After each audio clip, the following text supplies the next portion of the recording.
Inaanyayahan po ang bawat isa na tayo ay tumayo at buksan po natin ang ating mga Biblia sa Mateo 27, talata 45 hanggang 46. Matthew 27, verse 45 to 46.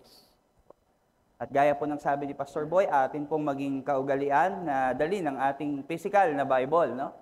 Iwasan po natin gumamit ng cellphone dahil lagi nandiyan yung temptation na kapag ka mayroong nag-message ay nabubuksan natin o minsan po ay may notification ay napapa-scroll na tayo. Ano po? So, much better po that we bring our physical Bibles. Na po. Matthew 27, verses 45 to 46. Sabay-sabay po natin basahin ang dalawang talatang ito. Verse 45, Now from the 6th hour, there was darkness over all the land, until the 9th hour. 46, And about the 9th hour, Jesus cried out with a loud voice, saying, Eli, Eli, lema sabachthani.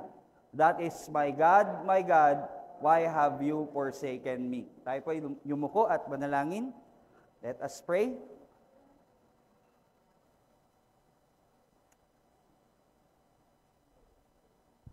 Dakilang Diyos, amin pong Ama sa langit, patuloy po kami nagpapasalamat at muli ay may kalayaan po kami at pribilehiyo na manambahan sa iyo pong dakilang pangalan sa umaga pong ito. Alam po namin, O Diyos, na ang pinakapuso ng gawain na ito ay ang iyong pangungusap sa iyong bayan, sa iyong iglesia. Kaya ang amin pong hinihingi na sa bawat isa na narito ay patuloy na kumilos ang banal na Espiritu sa aming buhay. Bigyan po kami, Panginoon, ng malinaw na pagkaunawa sa mga ipapangaral na iyong salita. At gayon din ako, Panginoon, na iyong gagamitin ay bigyan niyo po ng simplicity and clarity yung pong bawat salita na aking mabibigkas upang ang bawat isa, Panginoon, ay maunawaan ang mga importante, Panginoon, na salita na nais mong aming matanggap sa umaga pong ito. Gayon din, Panginoon, hindi po manatiling mga impormasyon lamang ang aming mga mapakikinggan, kundi ito, Panginoon, ay talagang tumimos sa aming pong puso at ito, Panginoon, ay magamit po namin sa aming buhay pananampalataya. Ang bawat salita, Panginoon, ang bawat pagtutuwid, ang bawat pagtuturo, ang bawat mga utos, dalangin namin, Panginoon, na ito ay aming magampanan upang patuloy kaming lumago sa pananampalataya at magamit niyo po kami sa iyong ministeryo at ikaw po ay maluwalhati sa aming buhay. Ikaw po ang maitaas, ikaw po ang maidakila. Ngayon pa lang pinagpapasalamat na po namin ang katagumpayan ng pangangaral ng iyong salita. Kaya sa iyo po namin binibigay ang pinakamataas na papuri, pagluwalhati, pagdakila aming Ama. Sa pangalan po ng Panginoong Hesus, ang lahat ay magsabi ng Amen. Amen. Kakaupo na po ang bawat isa.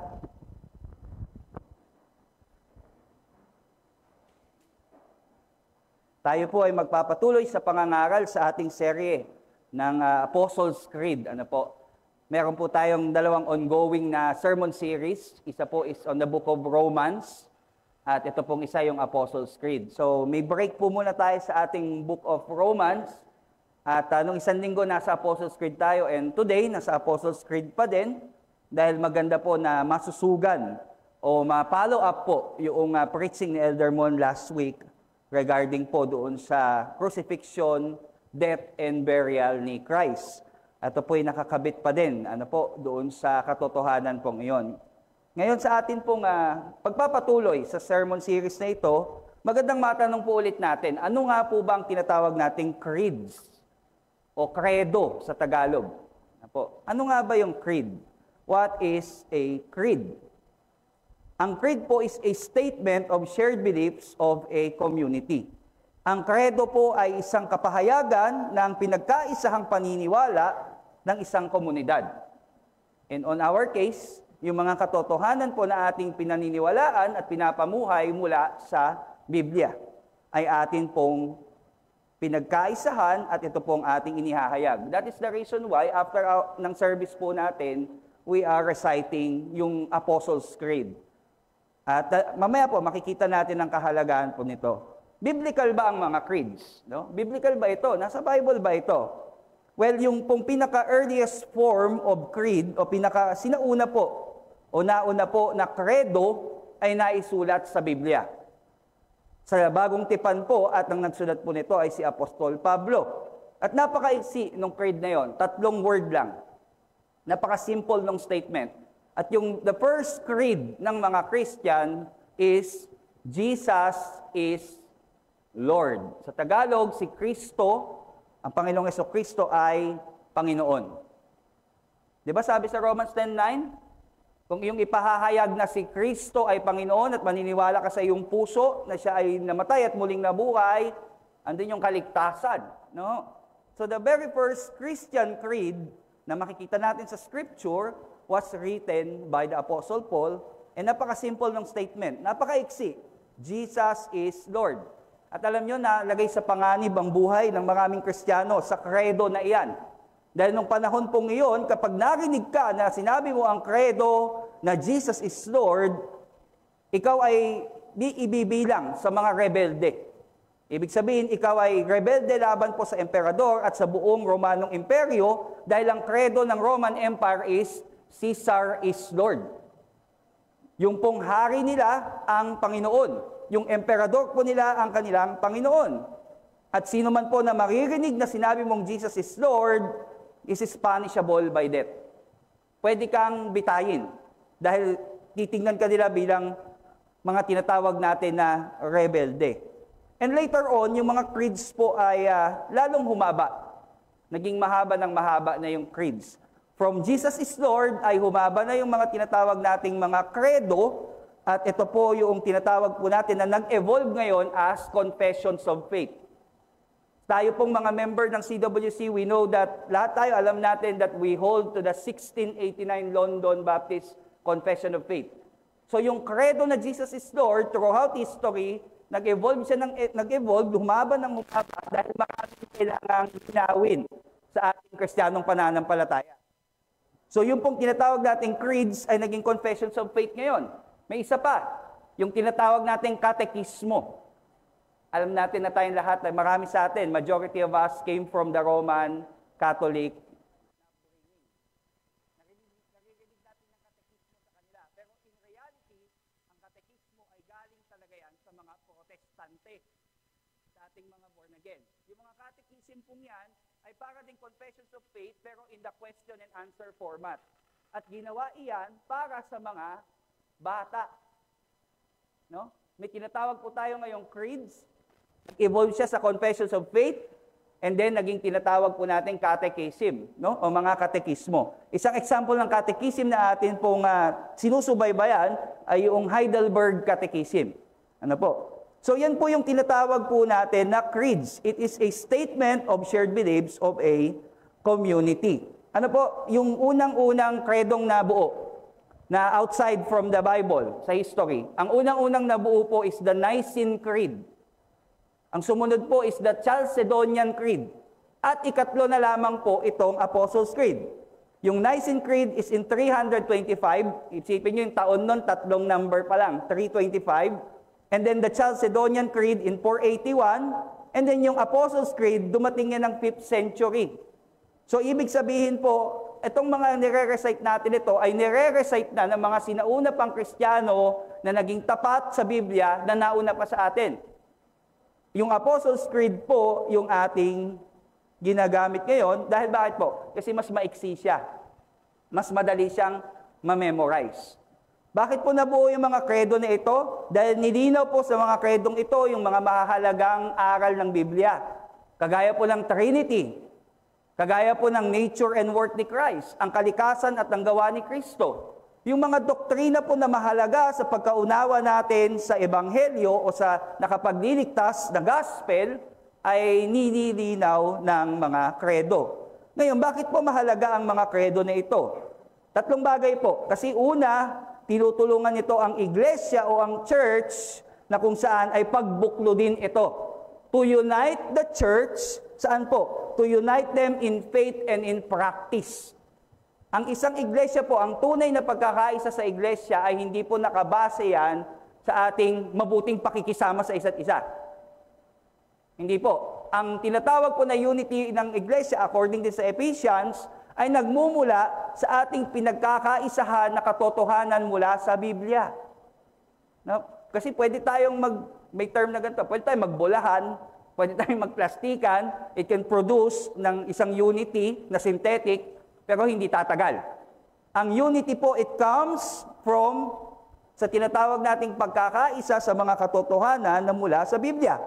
So, bakit po mahalaga ang creed? Because it helps unite, pinagkakaisa niya ang iglesia pagdating po sa tinatawag natin na katuruan at pananampalataya. Number 1 po yon. Pangalawa po, nakakatulong ang kredo sa iglesia pagkat ito po ay tinutulungan ang church na makilala at isawata ang mga maling katuruan na pwedeng sumira sa iglesia.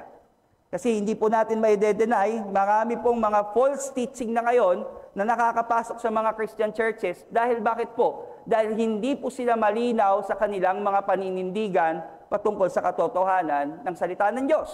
Kaya madaling nalilin lang.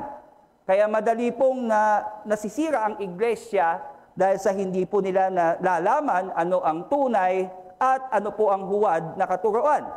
So nakakatulong po ang kredo dahil ito po ay tumutulong sa iglesia na makilala at maisawata ang mga maling katuruan na pwedeng sumira sa iglesia.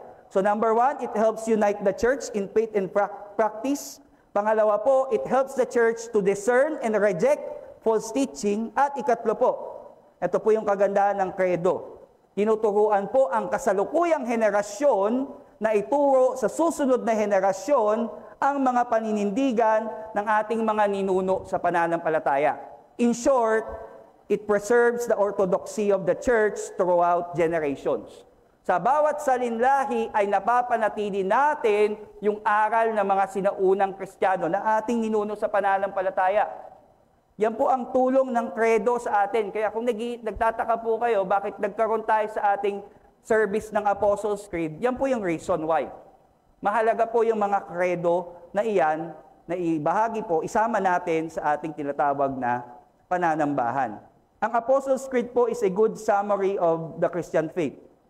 Maganda po siyang buod ng tinatawag natin na mga katotohanan sa ating Kristiyanong pananampalataya. Nabanggit na po ito ilang weeks na. Hindi po talaga yung mga apostles ang nag-compose noon pong kino-confess natin. Hindi talaga sila. Kasi 5th century na siya nabuo, ibig sabihin, 500 taon na mahigit, napatay na ang mga apostol. Tinawag ko siyang Apostles' Creed dahil ito yung mga itinuturo ng mga apostol.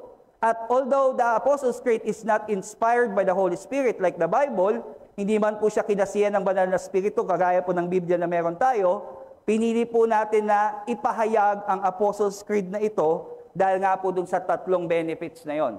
To unite us, no? To discern and reject false teaching, and also to preserve yung orthodoxy of the church throughout generations. At previously, babalikan po natin, no? Tayo po ay nasa pang-ilan na nga po ito? Pang-6 po ba o pang-5? Pang-5 po, no? Kasi yung itinuro po ni Pastor Rolly, yung unang-una, and I believe in God the Father Almighty, Creator of heaven and earth, ay kanya pong ipinahayag yung kahalagahan na ang Diyos, ang lumikha ng lahat ng bagay at lahat po ng tao ay mananagot sa Kanya. At ang tinatawag po natin na pagiging ama niya, ay siya po ay ama ng lahat ng nanampalataya kay Kristo. Yun po yung ipinahayag ni Pastor Rolly. And then sumunod po doon si Elder Rickson, yung I believe in Jesus Christ, His only Son, our Lord. Kanya naman pong ipinahayag doon yung kahalagahan na si Kristo ang tanging anak ng Diyos na kung saan ay makapagdidikta sa tao at ang bawat tao po na mananampalataya sa Kanya ay dapat magpasakob sa Kanyang pagiging Panginoon. Sabi doon, di ba? I believe in Jesus Christ, His only Son, our Lord. Marami po kasing tao gustong tagapagligtas lang si Kristo, ngunit ayaw na maging Panginoon niya. Ayaw sumunod sa Kanya. Na-discuss namin to nung Hebrews, nung Friday, no?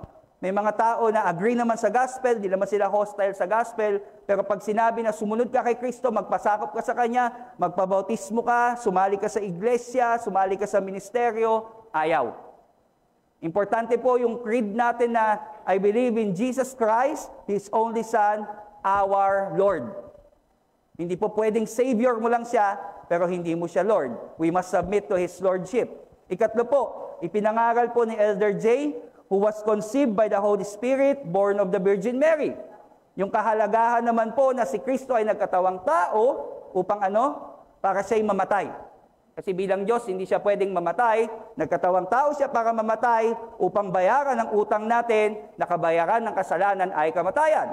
At hindi lamang po yun, siya po'y nagkatawang tao dahil bilang Diyos, nasa ibabaw siya ng kautusan. Nagpakababa siya, naging tao, nagpailalim sa kautusan na ating nilabag lahat at siya ang perpektong sumunod nito at yung kanyang katuwiran na natamo dito ay ibinigay niya sa iyo sa pamamagitan ng pananampalataya. Ikaw na ngayon ang kikilalanin ng Diyos na matuwid dahil sa ginawa ni Kristo at makakapasok ka na sa buhay na walang hanggan. Yun yung kahalagahan ng conceived by the Holy Spirit and born of the Virgin Mary. At nung 1 linggo lamang po, ipinangaral po ni Elder Mon, who suffered under Pontius Pilate, was crucified, died, and was buried. Ang kahalagaan naman po nito ay talagang ipinakita na si Kristo ay naging bahagi ng ating kasaysayan. Because Pontius Pilate is a historical figure. Talagang si Pontius Pilate, isa pong kilala o prominente po na personality sa history ay nakaharap si Kristo. At kung saan ay ginawa din ni Kristo ang lahat ng propesiya ng lumang tipan na siya po ay magdurusa sa krus ng Kalbaryo, mamamatay at idilibing. At ito po yung proof na si Jesus ay hindi guni-guni. Hindi po siya isang fairy tale, isang historical figure. Na-record siya. Outside the Bible, he was recorded din ng maraming mga historians, kagaya ni Josephus, ni Pliny the Younger, at marami pang mga non-Christian na mga historians na talagang si Kristo ay naging bahagi ng ating kasaysayan, totoong-totoo siya na lumakad sa mundong ito at ginanap ang kalooban ng Diyos. At ngayon, tayo po ay dadako doon po sa tinatawag po natin na kasunod na linya. Napakaiksi lamang po niya, ngunit napakahalaga na maintindihan natin anong kahulugan nito. Actually po, dalawa yan sa controversial na line o linya o tinatawag po natin na bahagi ng Apostles' Creed. Dalawa po yan na kailangan talaga ng pagpapaliwanag. Yung He descended into hell, which is we will discuss today, at yung isa naman po is yung the Holy Catholic Church. Pero isa-isa lang po muna. Dito po tayo sa He descended into hell, no? At today, let us discuss ano nga po ba ang ibig sabihin ng tinatawag po na phrase na iyan o bahagi po ng Apostles' Creed. Ano po? Yang He descended into hell. But before we go on po, dalawang puntos lang naman tayo. What it does not mean and what it does mean. Ano ang hindi ipinakakahulugan nito at ano din po ang tunay na ipinagkakahulugan nitong He descended into hell. That before we go on po, dun sa dalawang points na yon, paalala ko lang po sa inyo, what is hell? Sa Bible po ay nabanggit po yung tinatawag nating hell o impyerno sa Tagalog. Hell is the eternal state of suffering prepared by God for Satan, the rebellious angels, and the unrepentant sinners. Ang impyerno po ay ang walang hanggang pong kalalagayan ng pagdurusa na inihanda ng Diyos para kay Satanas, sa mga nagrebeldeng mga anghel at sa mga hindi magsisising makasalanan. Yan po yung hell. Alam na alam po natin what is hell. And according to the Bible, no, alam nyo, sa lahat ng figure sa Bible, sa lahat ng tilawag po natin na characters sa Bible, na nagturo, mga teacher sa Bible, ang pinakamaraming turo patungkol sa impyerno ay hindi si Paul, hindi si Peter, hindi si James, hindi si John. Ang pinakamarami pong aral tungkol sa impyerno ay si Jesus. Si Jesus.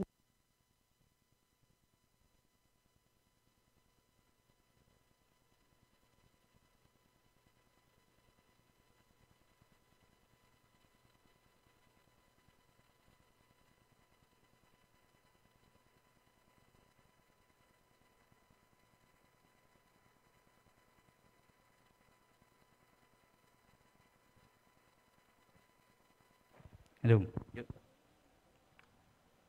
At alam niyo po, ang impyerno na napakarami po na nasabi si Jesus tungkol dito ay ilan lamang po ito, no?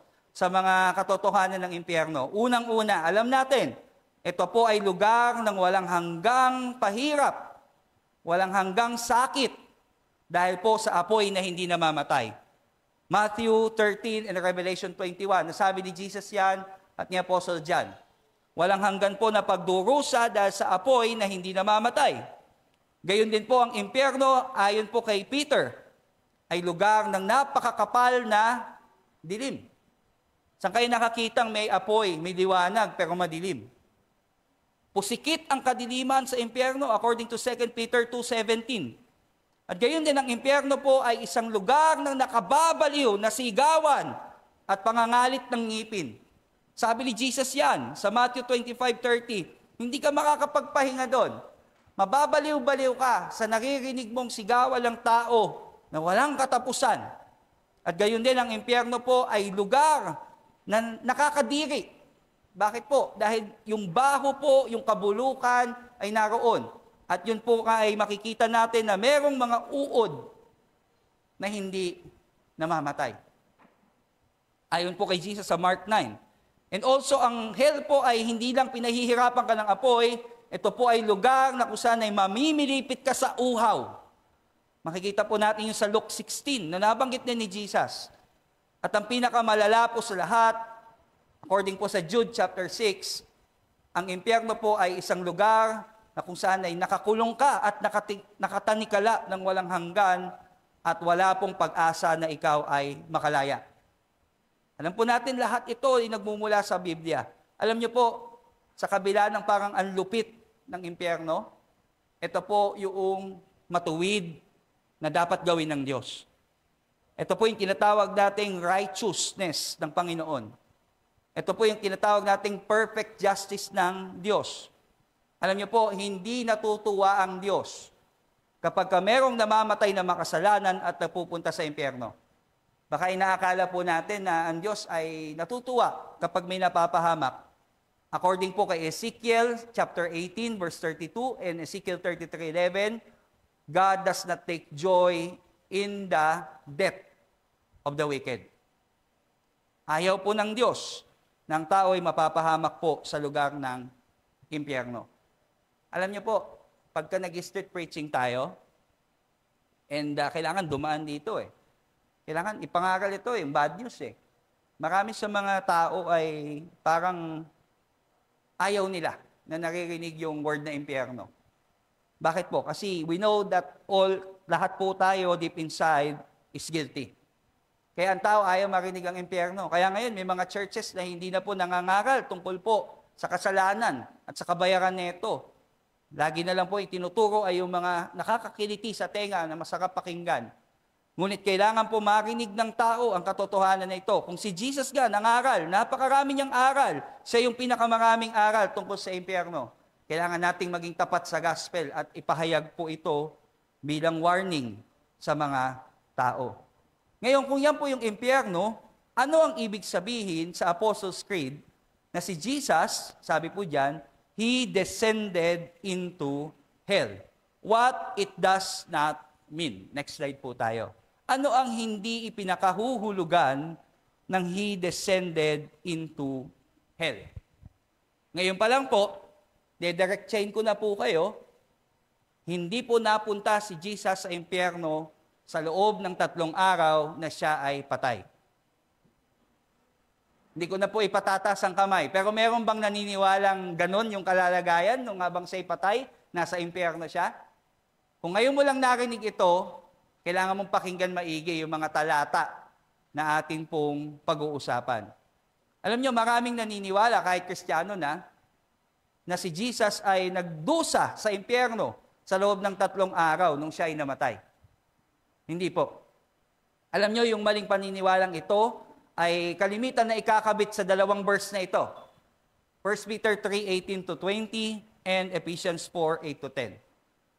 Kalimitan yan po yung may maling interpretation when it comes doon po sa Apostles' Creed na He descended into hell. Kaya nga po sabi ni Pastor Boy kanina, dalhin nyo yung Bible dahil bubuksan natin ang 1 Peter 3:18-20. Sige po, hintayin ko po kayo. 1 Peter chapter 3 verse 18 to 20. Kung wala po kayong Bible, meron pong pansamantala na ipapahiram po sa inyo, no? Meron po tayong ESV Bible diyan. So hindi ko po siya isinama sa slide so that we can open our Bibles.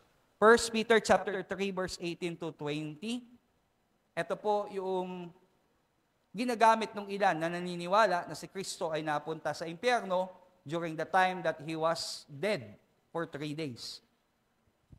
Anong sabi po sa 1 Peter chapter 3 verse 18 to 20? For Christ also suffered once for sins, the righteous for the unrighteous, that He might bring us to God, being put to death in the flesh, but made alive in the Spirit. And this is the verse na nami-misinterpret, in which He went and proclaimed to the spirits in prison, because they formerly did not obey when God's patience waited in the days of Noah, while the ark was being prepared, in which a few, that is, 8 persons, were brought safely through water. Paglilinaw po, hindi tinuturo ng 1 Peter chapter 3 verse 18 to 20 na si Kristo ay nasa impyerno nung panahon pong yan. Hindi po. Simple lamang pong kahulugan ng 1 Peter 3:18 to 20. Sinasabi po ni Pedro na si Jesus ay nangaral sa kapangyarihan ng banal na Espiritu sa pamamagitan ni Noah nung panahon niya sa lumang tipan, na kung saan na kanya pong ipinangaral yung kalayaan para sa mga tao na kung saan ang kanilang espiritu ay nakukulong sa kasalanan. Hindi po ibig sabihin nito si Kristo nasa impyerno. Yung sinasabi po dyan sa part diyan na in which He went and proclaimed to the spirits in prison. Ano po ang konteksto ng 1 Peter chapter 3? 1 Peter chapter 3 is about suffering, pagdurusa. Kailangan natin maintindihan muna yung context of the whole chapter. Kung pagdurusa po yung sinasabing konteksto ng 1 Peter 3, ang ibig sabihin po nito, si Kristo na nahayag sa bagong tipan ay ang Kristo din na kung saan ay aktibo sa pagliligtas ng Diyos para sa tao kahit noong lumang tipan. No, hindi ibig sabihin ng Old Testament, hindi pa natin nabasa si Jesus na nasa Bible, ay hindi siya existing. He is active during that time. Even before Christ was revealed in the flesh in the New Testament, Christ has been active in the redemptive plan for man in the Old Testament. Ang konteksto po ng passage ng 1 Peter is about suffering. Kaya pinapakita po dito, si Kristo ay inihayag ni Pedro as our ultimate model of suffering. Siya talaga yung ating pong larawan ng pagdurusa. Kasi kahit po wala pa siya nung lumang tipan, siya po ay nagdusa na. Sa panong paraan? Nakaranas po siya ng rejection and persecution mula sa tao na kanyang ililigtas sa pamamagitan ng katauhan ni Noah. So hindi po ibig sabihin dito that Christ preached in those spirits in prison ay nagpunta siya sa impyerno. Hindi. Ang sinasabi ni Peter po dito, Christ was preaching by the Holy Spirit through Noah nung panahon ng Old Testament. Kaya this is not a verse na gagamitin natin to justify na si Jesus, He went into hell. Hindi siya nagpunta ng impyerno. Another verse, Ephesians 4:8 to 10. Buksan niyo po. Sige, magbukas tayo ng Bible. Ano po?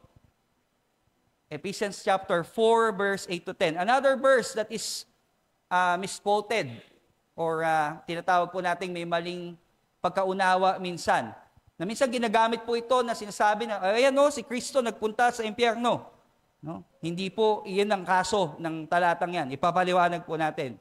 But first, we must read Ephesians 4, 8 to 10.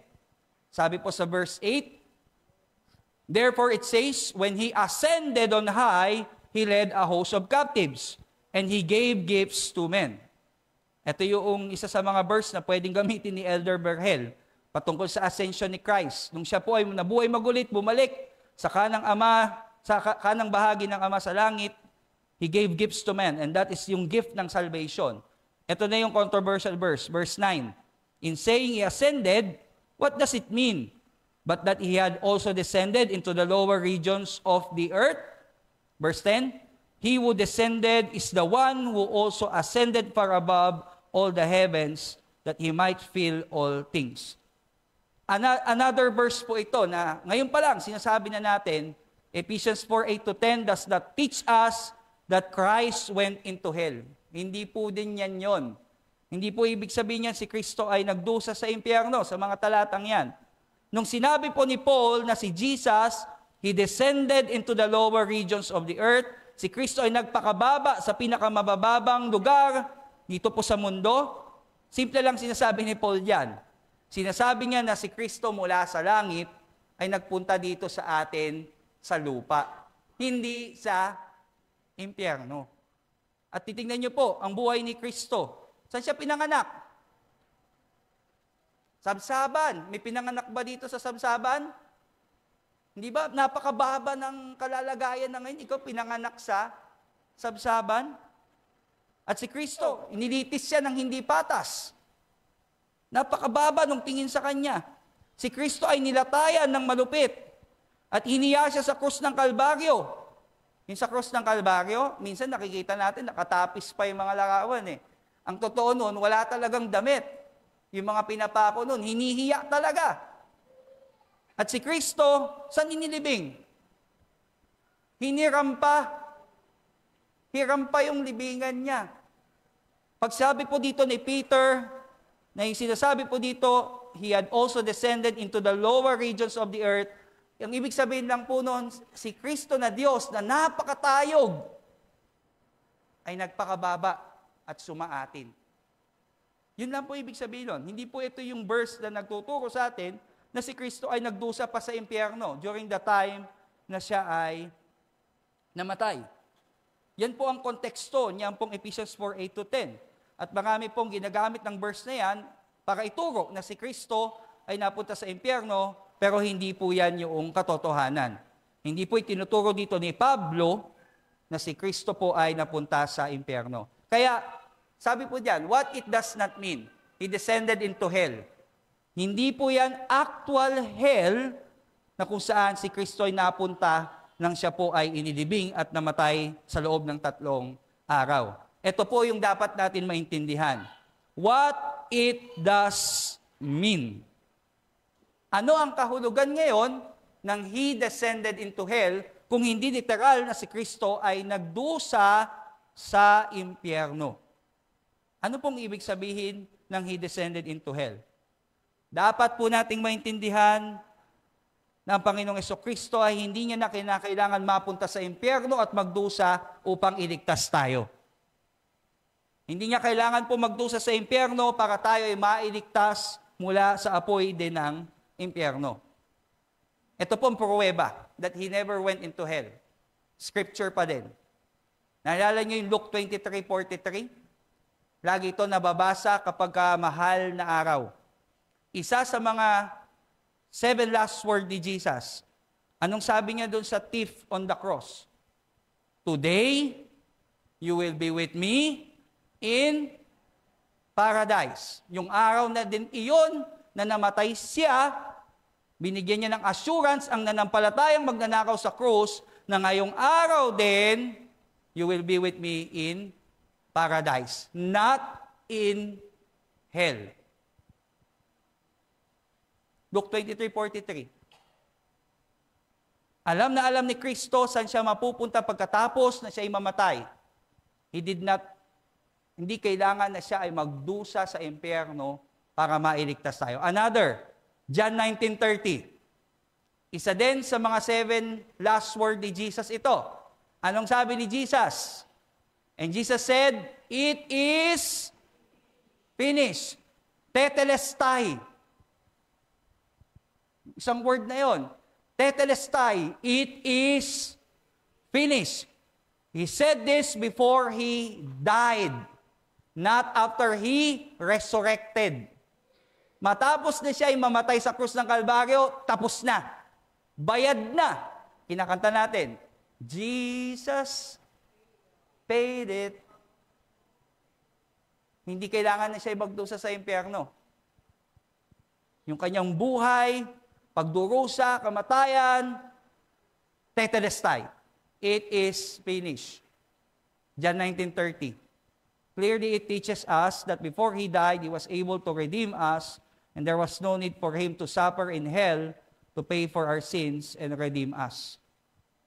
Yung sacrificial death ni Christ sa cross, yung perfect obedience niya to God's law, is sufficient, sapat na, upang patawarin ang ating kasalanan at bigyan tayo ng katuwiran upang makapasok tayo sa buhay na walang hanggan. Hindi niya na kailangang magdusa sa impyerno. Napakaganda nung hymn na kinakanta natin, kung alam niyo lang ang kahulugan nun. Jesus paid it all.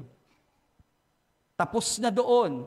Yung pagdurusa niya, yung pagbibigay niya ng kanyang buhay, ay tinapos niya na po. At hindi niya na kailangan magdusa sa impyerno upang kumpletuhin yung pagtubos sa atin. Alam niyo po, ang Panginoong Kristo, nung siya ay nagpawis ng dugo, nang siya ay nilitis ng hindi patas, nang siya po ay brutal na nilatayan, nang siya po ay walang awang pinako sa krus, nang siya po ay naranasan niyang mga bagay na yan, ay naranasan niya na ang impyerno sa pagkakataon na yon. Yun yung ibig sabihin ng He descended into hell. Mala impyernong kalalagayan yung kanyang pinagdaanan upang tayo ay hindi na mapunta sa impyerno.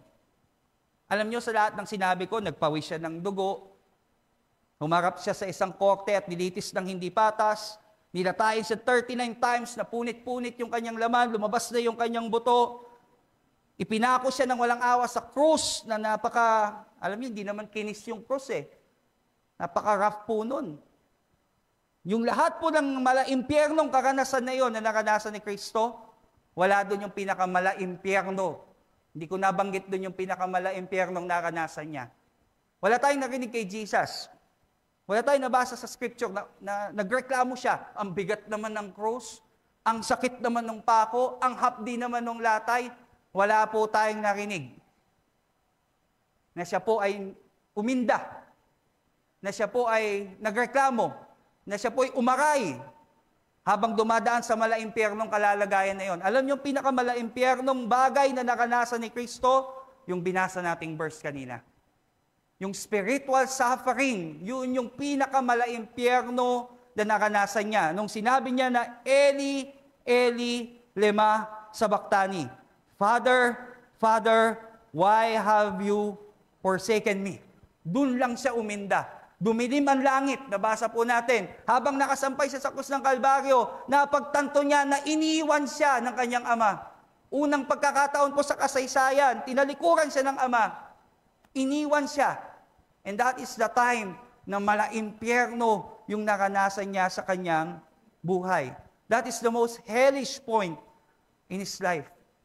Kaya hindi po kayo magtataka bakit pang ang layo ng verse ni Pastor kanina para doon sa He descended into hell. Bakit yun ang binanggit natin? Yung Eli, Eli lema sabachthani. Doon lamang po siya nag-react during that time. Because that is the most hellish experience in his point sa kanyang punto sa buhay po niya na iyon. And remember, kung nabasa niyo lang 2 Thessalonians 1, verse 8 to 9, ano bang definition ng hell? Hell is separation from God. So when we say He descended into hell, nung time na naintindihan niya, napagtanto niya, na iniwan siya ng kanyang ama, na separate siya for the first time, yun yung He descended into hell. Hindi niya kailangan literal na magdusa sa impyerno. Dahil sapat na po ang kanyang pagdurusa at kamatayan sa krus ng Kalbaryo. Ngunit we confess that He descended into hell dahil talagang naranasan niyang ma-separate from His Heavenly Father. And we know that hell is eternal separation from God. At hindi na tayo ma-eternal separation from God. Yung God natin ngayon is hindi na po siya hukom, kundi Father na natin because we had faith in Christ who descended into hell. Na naranasan niya yung impyerno nung punto na siya'y itinatwa ng kanyang ama na nasa langit. Kaya nga po, pinanatili natin sa confession natin itong He descended into hell with proper biblical understanding. Again, anong hindi kahulugan nito? hindi siya literal na napunta sa impyerno at nagdusa doon. Ngunit literal niyang naranasan ng impyerno the moment that he was abandoned by his heavenly Father. He descended into hell. Kaya nga po, maging ang mga naunang reformers sa atin, meron pong tinatawag na Heidelberg Catechism. Pwede po natin makita yung next slide. Tingnan niyo po, yung mga nauna sa atin in faith, yung mga nasa Reformed Doctrine and Theology, yung mga mananampalataya sa Heidelberg, ay isinama nila sa catechism nila ang Apostles' Creed. And remember, catechisms ay credo din yan, kaya lang in the question and answer form. Kaya nga sabi sa Heidelberg Catechism, question and answer number 44, pang 44 po yan sa Heidelberg Catechism, why does the creed add, He descended to hell? At ipinaliwanag po ng katekismo, to assure me, during attacks of deepest dread and temptation, that Christ my Lord, by suffering unspeakable anguish, pain, and terror of soul, the moment na naranasan niya na wala yung Father by His side, on the cross, but also earlier, remember, nagpawis siya ng dugo, has delivered me from hellish anguish and torment. Bakit natin sinasama yung sa Apostles' Creed, yung He descended into hell? Ito po yung application. Na sa oras po na tayo ay nasa pinakamalalim na pagkatakot o temptasyon, maalala natin na si Kristo ay nagdusa ng hindi po maipaliwanag na uri ng pagdurusa doon sa krus ng Kalbaryo at sa iba pang mga bagay, at tayo po ay maaalala natin na yung pong walang hanggang pagdurusa sa lugar ng impyerno ay pinawi na sa atin. Therefore, when we confess He descended into hell, we are referring to the hellish experience of Christ that He went through on the cross so that we would not experience eternal suffering in hell. So every time na i-confess po natin yung He descended into hell, hinaalala natin yung malaimpyernong pagdurusa ni Kristo na kung saan ay nagligtas sa atin sa literal na impyerno na paparating. Kaya ang challenge po sa atin sa umagang ito ay ito.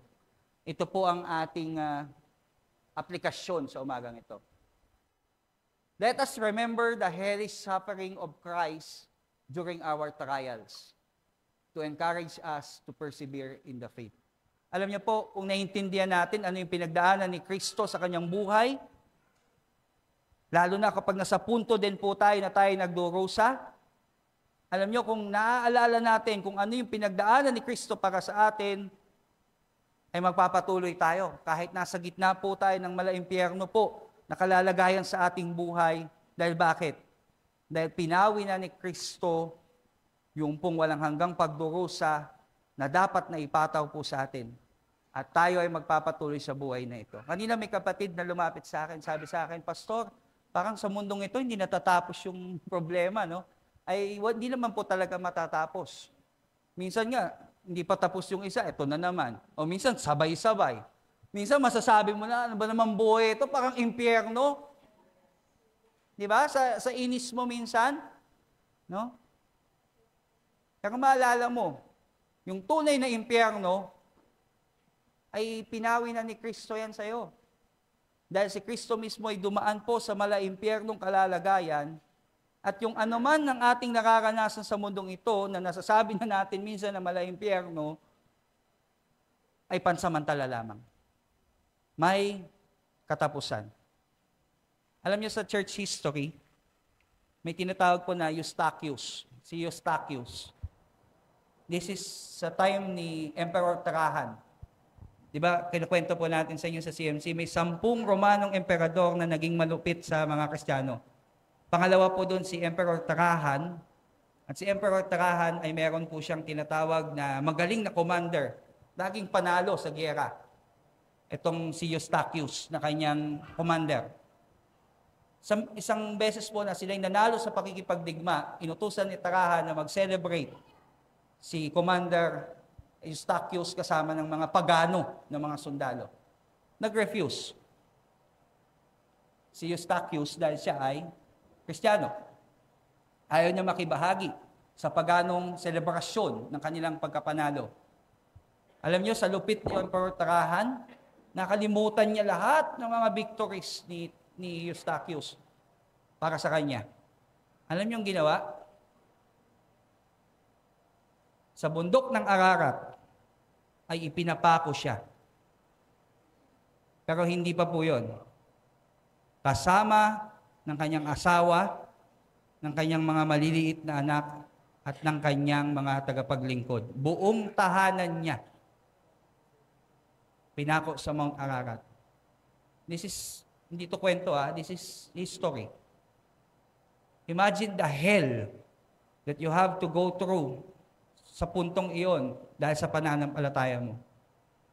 Pero dahil marami sa mga Kristiyano noon ay alam nila at intindi nila yung gospel at sino si Kristo, nag-persevere sila. Imagine mo sa iyo mangyari yun. Imagine mo sa atin mangyari yun ngayon. Ang tinding karanasan yun. Pero they persevered because they know na yung pagdurusa ni Kristo at yung pagdurusa nila ay temporary lamang. Merong buhay na naghihintay sa kanila pagkatapos ng mga pagdurusang iyon. So I hope ma-encourage ka, kapatid. Maring discourage ka ngayon. Maring naiisip mo na bakang puro problema na lang, puro na lang ganito. Well, you have to remember that your Lord and Savior, He suffered more than you are suffering right now. Para saan yun? Para ikaw ay maligtas sa apoy ng impyerno at iyong tanggapin yung pong buhay na walang hanggan. And so whenever we confess He descended into hell, maalala nyo lahat ito na ibinahagi ko sa inyo. Hindi lang po basta confess lang, na walang laman, na wala pong substance.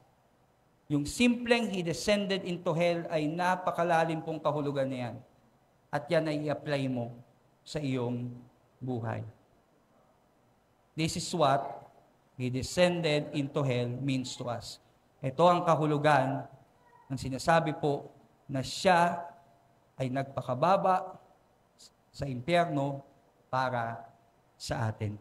Tayo po lahat ay tumayo and let us sing as a response doon po sa pangangaral yung dalawang hymns na po natin.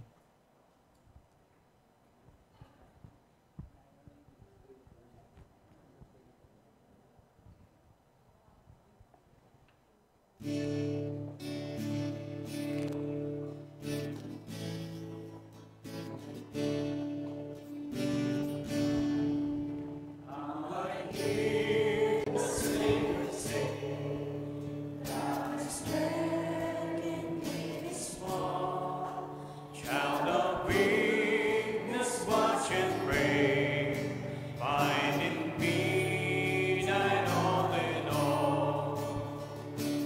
Jesus.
Christ alone, who took on flesh, fullness of God in helpless faith, His gift of love and righteousness, scorned by the ones He came to save. Till on that cross as Jesus died, the wrath of God was satisfied. For every sin on Him was laid, hearing the death of Christ I paid.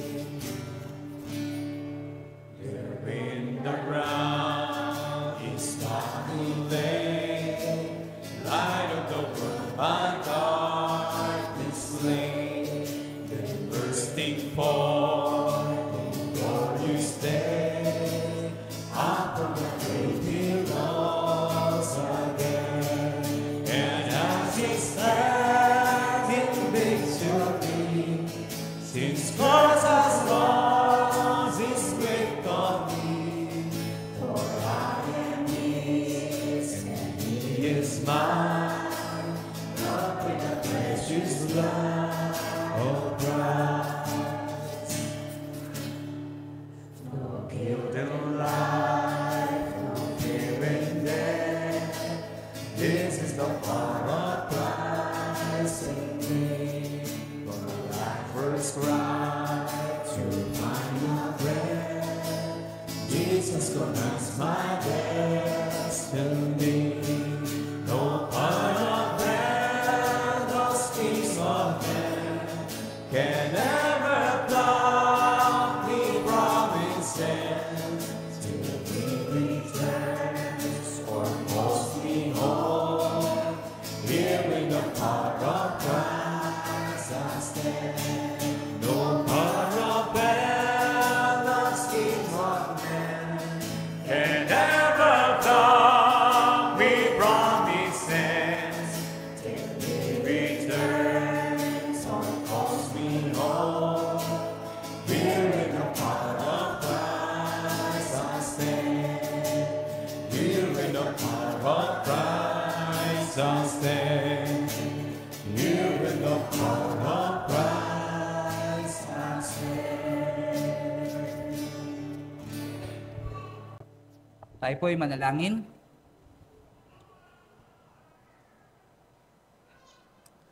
Dakilang Diyos, aming pong Ama na nasa langit, nagpapasalamat po kami sa umagang ito sa patuloy po na biyaya na aming natatamo mula po sa pangangaral ng iyong salita.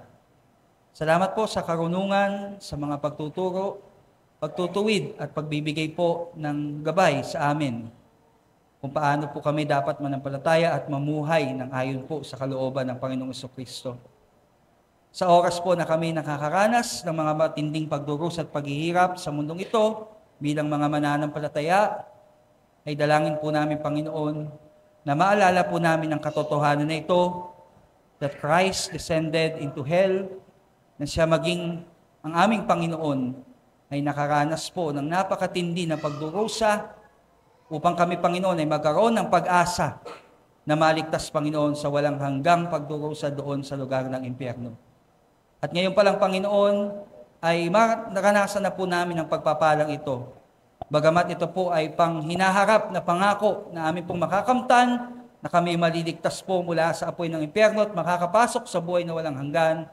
Ngayon pa lang, Panginoon, ay maging pagpapala na ito sa amin at magsilbing kalakasan sa oras po na kami ay nahihirapan. Maalala po namin ang mga paghihirap ng Panginoong Jesucristo kung saan ay matagumpay po niyang napagdaanan upang kami, Panginoon, ay magtagumpay din sa mundong ito, sa buhay pong ito. At kami, Panginoon, ay matamo namin ang kabuuan ng biyaya at ng biyaya ng iyo pong pagdiligtas at buhay na walang hanggan. Salamat, Panginoon, magsilbi pong kalakasan sa bawat isa sa amin ang mga katotohanan na aming natanggap. At hindi lang namin ito sarilinin, Panginoon. Ito po ay maibahagi din po namin sa aming mahal sa buhay, sa aming mga nakakasalamuha, at sa lahat po ng tao na aming pong kakaharapin sa mga linggong daraan. Salamat, Panginoon, dahil alam po namin, O Diyos, na Ikaw ay tapat na ikaw po ay mabuting Ama at Diyos sa amin. Sa iyo po ang amin pong tinataas, ang pinakamataas na papuri, pagluwalhati, pagsamba at pagdakila aming Ama. Sa pangalan po ng Panginoong Hesus, ang lahat po ay magsabi ng Amen. Amen. Sige po, nakakaupo po muna ang bawat isa.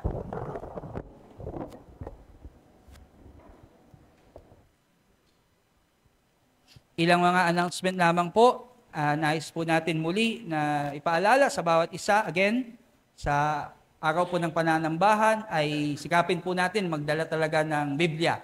Di po ba maganda na nagbubukas tayo? Kayo mismo nakakakita ng mga talata po ng mga ipinapangaral. So kung wala po kayong Bible na dala-dala, ay meron po tayo diyang Bibles na binibigay na ESV na libre.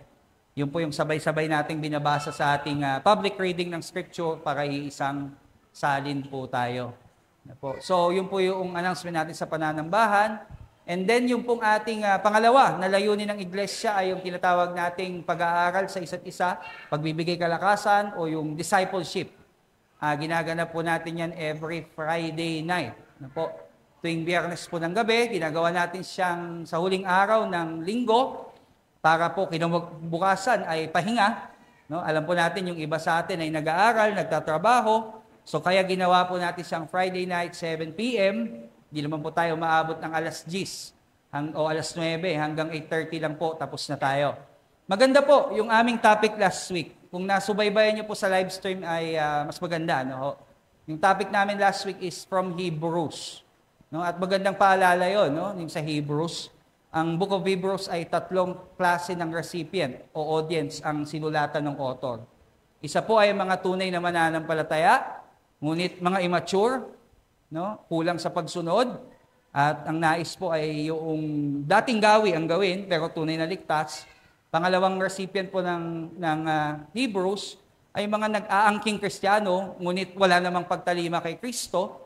Na po, nais lang nila yung kaligtasan, nais lang po nila yung tinatawag natin na idea na si Kristo ay tagapagligtas, pero kapag kailangan nilang commitment, na po, hindi sila nagko-commit.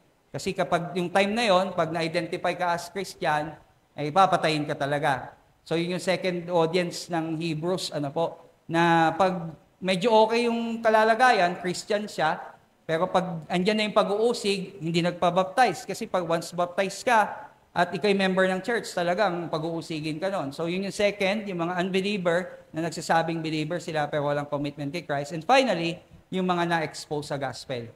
Alam niyo po, napakalaga ng Hebrews kasi meron diyang verse, yung 6:4-6, na para bang pag unang basa mo ay parang nawawala yung kaligtasan.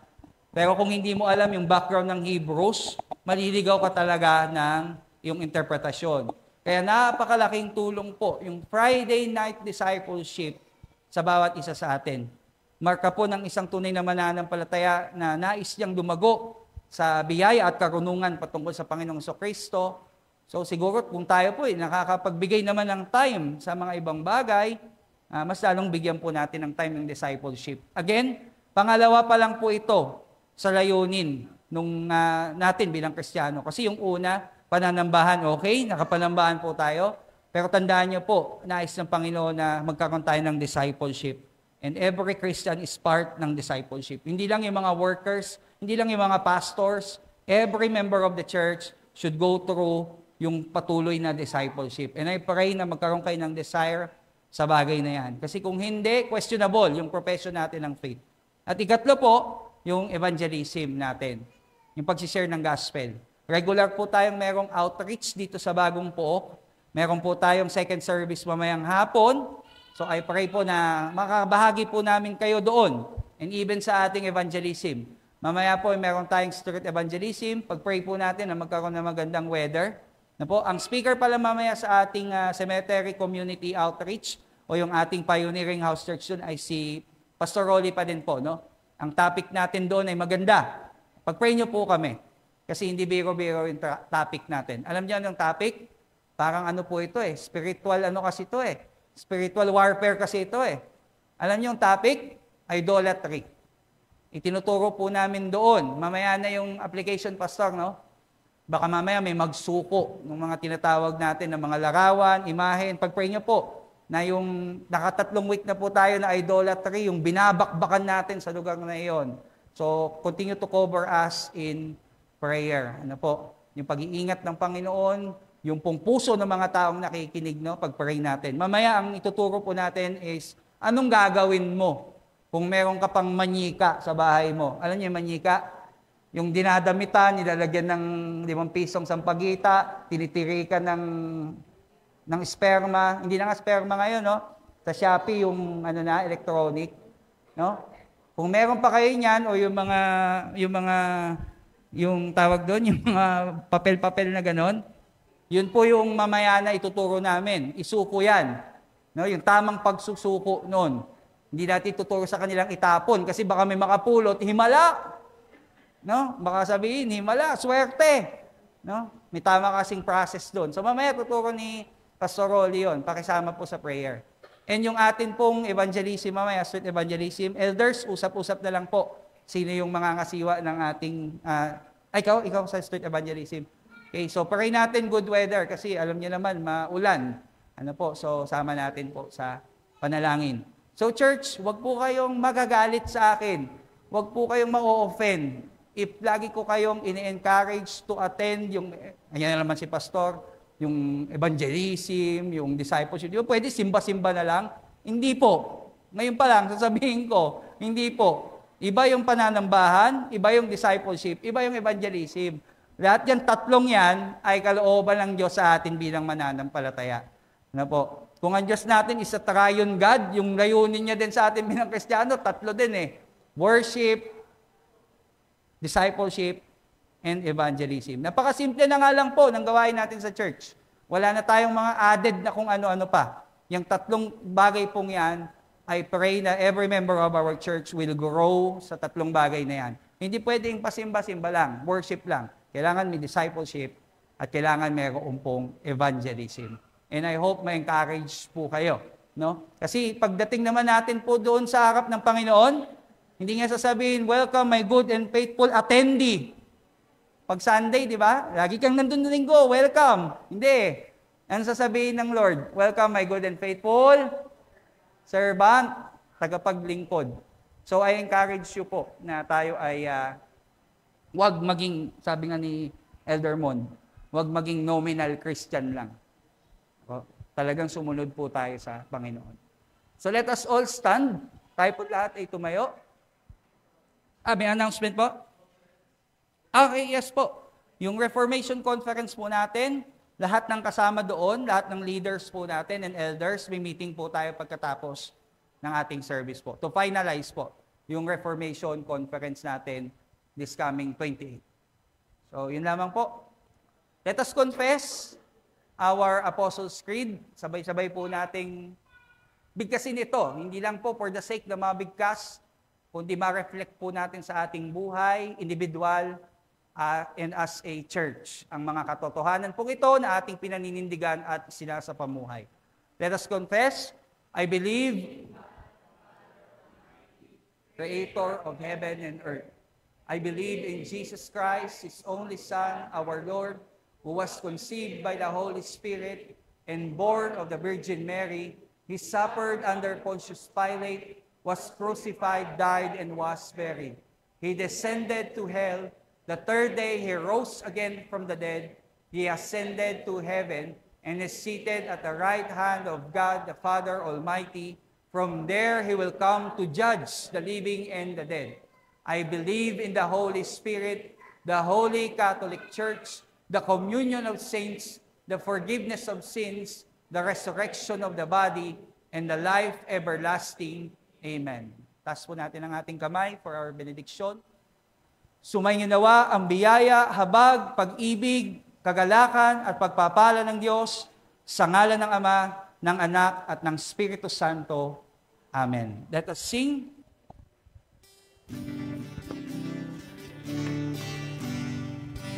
Praise God from whom all blessings flow. Praise Him, all creatures here below.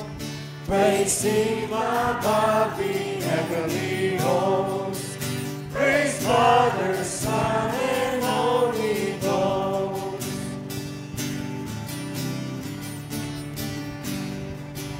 Praise God, the moon on blessings blow. Praise Him, our creatures here below. Praise Him, our mighty heavenly host. Praise Father, Son, and Holy Ghost.